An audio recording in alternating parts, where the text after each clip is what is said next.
Ici, Agnan, les Français de la 4e circonscription de l'Hérault parlent aux Français de la 4e circonscription de l'Hérault.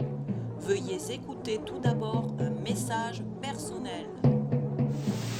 Là, on est sur le marché d'Agnan, donc on rencontre les commerçants. Moi, j'habite juste à côté, là.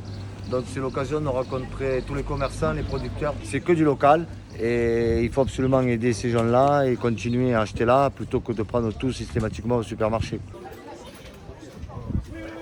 Alors moi ici, ce que j'aime déjà, c'est le soleil, qu'il y ait beaucoup de local, niveau paysan, agriculture, tout ça, et l'entraide dans les associations. Ce que moi je vois comme étant positif, c'est que ça fait 20 ans que j'y suis et j'ai vu les tendances des maires évoluer en lien avec leur communion avec la population. Ce que j'aime, c'est le cadre de vie. Venant de la banlieue parisienne, il y a 29 ans, je l'ai quitté et depuis, je suis jamais reparti d'ici. Bon ben salut. Salut, allez, bonne journée. Merci, vous de même. Profitez bien de la vie. On a fait 40 ans de social, 4 générations de social, avec mon épouse 40 ans de Oui, mais c'est social. plus les mêmes. Lui, c'est plus les mêmes. Ouais, mais toi, t'es resté aussi. Pareil. Je suis en colère. Moi aussi, c'est pour ça que je me présente.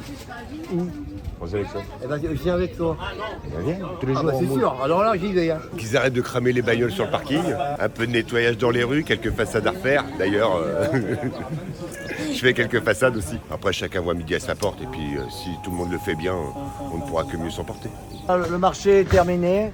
Donc maintenant, on va reprendre la tournée numéro 2. On va vous montrer d'autres villages, d'autres paysages et surtout d'autres personnes qui sont toujours très sympas, qui nous accueillent très bien parce que comme la salle il est bien aimée, ben, c'est facile de discuter avec tout le monde puisqu'il est fâché avec personne.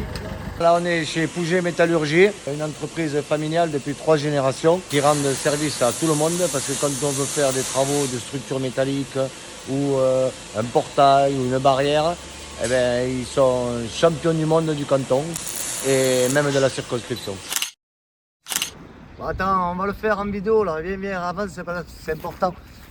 C'est pas important parce que j'habite là, c'est important parce que c'est le cœur historique de la circonscription. C'est-à-dire qu'il y a peu de gens qui le savent, que Agnan c'est encore plus ancien que Saint-Guyenne. Alors là on est sur le pont routier au-dessus du pont du Diable, le pont du Diable est derrière nous, avec la plage qui communique entre Agnan et Saint-Jean-de-Fosse. Ce qu'il faut savoir, c'est que cette vallée et Saint-Guyenne s'est développée parce qu'à l'époque du Moyen-Âge, pour le chemin de Saint-Jacques-de-Compostelle, c'était le seul endroit qu'on pouvait faire à pied, descendre du nord du Larzac vers le sud, sans faire le tour du Massif central. Voilà, c'est le fameux canal, le canal qui passe au-dessus des Lérault, qui irrigue rive droite et rive gauche, qui fait plus de 100 km. Dans l'avenir, c'est un potentiel énorme parce qu'on aura toujours de l'eau pour faire des fruits, des légumes et irriguer les vignes en cas de sécheresse. Il y a un truc qui est incompréhensible, ça doit faire au moins une trentaine d'années qu'on a des téléphones portables. Et à Saint-Jean-de-Fosse, je sais pas, on ne doit pas être en France, il n'y a pas de réseau. Voilà, donc je ne sais pas qui peut faire quelque chose, mais les pouvoirs locaux, ils font absolument rien. Allez, c'est reparti. Et ça colle, et ça colle, et ça colle.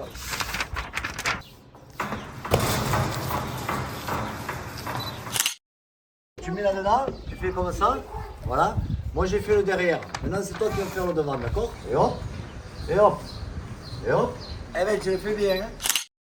Voilà, là on est en Montpérou, à la cave coopérative, qu'on a eu un petit entretien avec le directeur. Ce qu'il m'a expliqué, qui me semble intéressant dans la protection de la ruralité, c'est qu'ils ont monté une opération qui s'appelle Ville à Vigne, qui regroupe tous les vignerons qui veulent participer locaux, mais surtout c'est comme une association de 9 caves coopératives, c'est-à-dire que les gens qui viennent ici, eh bien, qui vont acheter du vin de Montpérou, eh bien, ils peuvent trouver aussi des vins d'autres caves coopératives qui sont ailleurs et inversement, c'est-à-dire que chacun fait la promotion des autres et c'est un système de solidarité qui me séduit beaucoup et que je voudrais mettre en avant. Et je dis bravo à Montpérou et bravo à tous les viticulteurs qui tous les jours se lèvent et qui se bougent pour défendre le terroir. Là on est à Arboras et là ça commence à bien monter. Donc on va passer de 60 mètres d'altitude dans la plaine de Viticole et là on monte d'un seul coup à plus de 800 mètres pour arriver jusqu'au Mont Boudil. Donc on traverse là le village magnifique d'Arboras. Voilà, dans la montée du Mont Baudil, il y a un virage qui est carrément symbolique de cette circonscription, c'est celui-là. Alors voilà, là regardez la végétation, c'est la garrigue, et un virage et on arrive dans la forêt domaniale. On vient de monter sur Arboras, le début du Larzac. Et là, je voudrais vous montrer quelque chose qui est catastrophique. C'est la pyrale du buis. Voilà le buis. Et tous les buis ici sont cramés par ce papillon. Voilà, il y en a un qui traîne là-bas, mais on ne le verra pas à la caméra. Alors, il existe des traitements chimiques, mais déjà qu'il y a assez de cochonneries qui est balancée dans la nature, on ne va pas continuer. Surtout que d'après les spécialistes, il suffit d'attendre 5 ans, de rien toucher et les buis repartiront. Voilà, ça c'est l'antenne d'Arboras qu'on voit de très loin, hein, puisqu'on est à plus de 800 mètres. Et cet endroit, de venir ici, ça ne va pas nous faire gagner beaucoup de voix, ça c'est clair.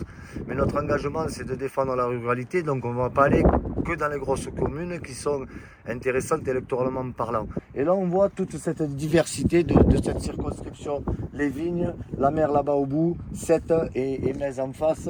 On voit là-bas Montpellier, on voit par derrière le Mont-Lozère, on voit tout d'ici. C'est vraiment la pointe du Massif central. Le 14 juillet, le 13 juillet, quand il a fait les feux d'artifice, je vais souvent, c'est fabuleux. Vous voyez qu'aujourd'hui, c'était pas comme hier, où hier on a rencontré pas mal de monde. Là, on parle plus de nature, on parle plus d'histoire, parce que l'histoire de cette circonscription, c'est de la résistance. Là, on est chez Bastien et France, c'est à la Platerie. Ça fait des années que je passe ici pour les voir et je suis admiratif de ce qu'ils ont fait. Ils arrivent à vivre pratiquement en autarcie, ils ne demandent rien à personne, ils se débrouillent tout seuls. Ils ont une vie qui leur convient, ils ont la liberté de faire comme ils veulent. Et j'aimerais qu'il y en ait beaucoup plus qui fassent comme eux et surtout qu'ils soient beaucoup plus aidés. Bon Jean, toi tu es brocanteur alors, à Saint-Guiraud. Ouais, ça fait quelques années, non? 40 ans. Ouais, c'est tout récent. Il faut que le métier soit une passion, sinon c'est chiant. Ça, c'est le conseil que tu donnerais aux jeunes. Ils aient du plaisir. Si c'est pour rester dans une chaîne à castrer les cochons, c'est pas marrant. Ouais. Pour le cochon ou pour celui qui le fait? Ce que j'aime dans la région, c'est le soleil, la nature. Ce qu'on peut améliorer, c'est les routes. Dans le cœur du village, on vit très bien, mais maintenant à l'extérieur, moins. Et puis, c'est des gens qui travaillent à Montpellier, un peu partout. Hein. Les jeunes arrivent encore. Il y a des garçons très polis, très gentils. Et il y en a, je leur dis bonjour. On croirait que je parle à des bêtes sauvages. L'éducation, il y a 4 mots, hein, comme on dit aux enfants. Bonjour, s'il vous plaît, merci, au revoir. Voilà. Au minimum. Qu'est-ce que vous me dites? Au bosque, il y a 11 chameaux? Oui. Des chameaux? Oui. Ou des hameaux? Des hameaux. On n'a pas beaucoup de temps, mais au moins, on essaie de donner un peu à tout le monde. Allez. On va préparer la soupe. Allez, la soupe? Bon, on reste là, attends, il y a la soupe, on prépare la soupe. Hein. On reste là, on ne savait pas où manger. Excusez-moi, pour aller en face, c'est tout droit, non? Hein? Allez, Romain. Ça, c'est important. Quand on apprend une langue, il ne faut pas oublier qu'on comprend aussi les traditions et la façon de fonctionner de la population.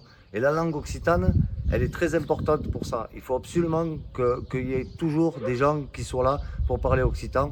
Malheureusement, moi, je ne suis pas allé au cours d'occitan quand j'étais gamin, mais j'aurais bien aimé, parce que je m'aperçois aujourd'hui que tous les gens qui parlent occitan, c'est des gens qui sont très ancrés dans la ruralité et très ancrés dans les traditions à conserver. Donc les calandrettes, il faut que ça continue et que ça se multiplie. On l'a fait la photo? Ouais, bah attends, il est à l'envers ton autocollant là. Humanisme, pragmatisme, je vais trouver une solution.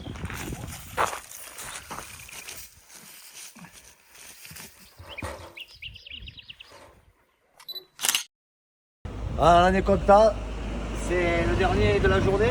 Et en plus, celui-là, il n'était pas facile à trouver. Comme nous a dit le monsieur tout à l'heure, il y a 11 chameaux, non 11 hameaux qui font partie d'ici. À Loiras, qui fait partie de la commune du Bois. Et comme on est fair play, on voit là, ils l'ont pas bien collé parce qu'ils ont mis des agrafes. Donc on colle même celle des autres. Bon, monsieur Dupont-Aignan, vous me devez des frais de campagne qui s'élèvent à 25 000 € pour l'affichage. Bon, on se retrouve demain, on va aller un peu se reposer parce que c'est fatigant pour de nouvelles aventures. Et j'espère qu'on vous fait plaisir parce que nous, on se régale et le reste du temps, c'est trop bon. À demain.